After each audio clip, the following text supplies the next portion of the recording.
All right, Chris, thank you. With all this cold, remember to bundle up for all the frosty fun in Frankenmuth. ZEHNDERS Snowfest is well underway in mid-Michigan. And people from all over the state and even the world will be in Little Bavaria this week. And TV5's Elisse Ramey joins us live at Snowfest with more. Hi, Elisse. Hi, Meg, David. It's a beautiful night here in Frankenmuth. I can tell you the carvers are hard at work. They'll probably work well into the night. Joining me right now live, we have John Shelton, Vice President of Sales and Marketing. Good evening to you. Elise, good evening. Thanks for being here. Yes, it's always a good time, but you know, this year especially I'm looking forward to it because compared to last year, I feel like there's a whole new vibe. Well, you know, you're correct. Last year, because of COVID, we had a lot of restrictions. We weren't even open. Everything was outside. There was no entertainment. There was no Warmington and things of that nature, no fireworks and all the things that people come to love about Snowfest. But we wanted to make sure we kind of kept it going. And so really what we're hearing this year is that everybody's so excited to see one another again.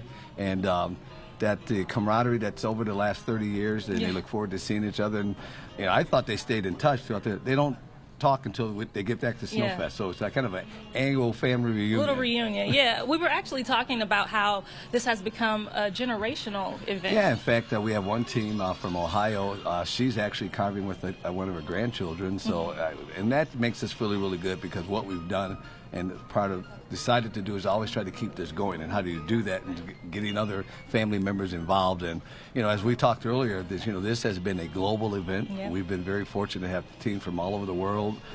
Italy, Russia, China. We had Argentina scheduled, Bulgaria, and France, but because of COVID and the fears of Omicron spreading, they had to cancel. So that's probably the only disappointment that we weren't able to have more of a global appearance for 2022. But you know what? Even with that, we talked about last year too. The spirit of this event just really can't be. It can't be stopped. No, you know, if it's again with. Pre-pandemic and now post-pandemic, where we're still in a pandemic, but people wanted just to get out. And we've noticed that just in our business in 2021, that there was a lot of pent-up demand, and people were just like, you know what, we're not wired to be isolated. And so, again, with our carvers, and it gets a little emotional, and sometimes it's like, man, how you doing? And we haven't seen you. So you're absolutely right. The spirit, the vibe of Snowfest, of people coming together and enjoying one another just for a winter wonderland, and we're very proud of what we've been able to put together. All right, John, thank you so much. Oh, you're quite welcome. Thanks for being here. All right, obviously so much to see and do here at Snowfest, and we have team coverage for you. Let's go ahead and check in with James right now. Hi, Elise. Some of these snow sculptures out here are really starting to take shape.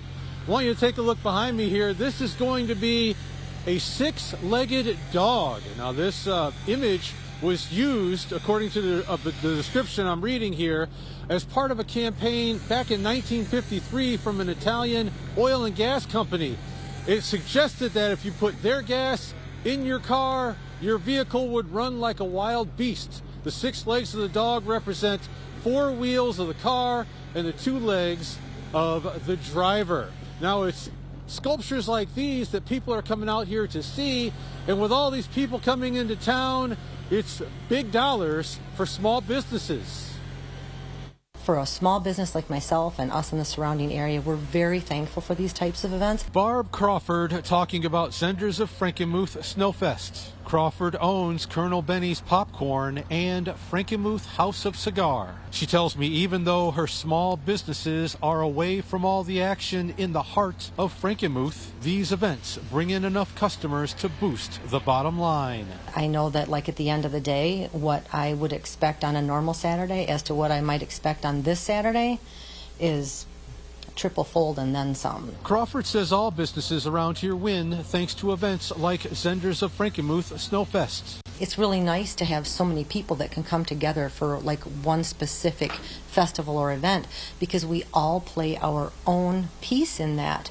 There's a lot of people. Not everyone can fit into one restaurant or one store. So if we're all participating on whatever level we can do our best at, that in turn helps the people who are coming to visit. It gives them a much greater experience. Crawford tells me she'll have all hands on deck for what she expects to be a very profitable weekend. And I see some beautiful carvers down there. A lot of nice things to experience and do, and we're excited to see the people come. And of course, that excitement comes from the fact that people will be coming out here all weekend to see these snow sculptures and everything else associated with Zehnders of Frankenmuth Snowfest. Reporting live and local here in Frankenmuth, James Felton, WNEM, TV5. James, thank you. I can't believe that's the same sculpture we were looking at yesterday. How much? The puppy. Yes.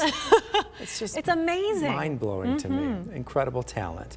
Well, Zehnders Snowfest runs through Sunday. And for a full list of Snowfest events, make sure you go over to our hot links section on WNEM.com. And while you're checking out Zehnders Snowfest, send us your pictures. You can send them via email to WNEM@WNEM.com or send them to us on Facebook. And your pictures could end up in a slideshow on our website.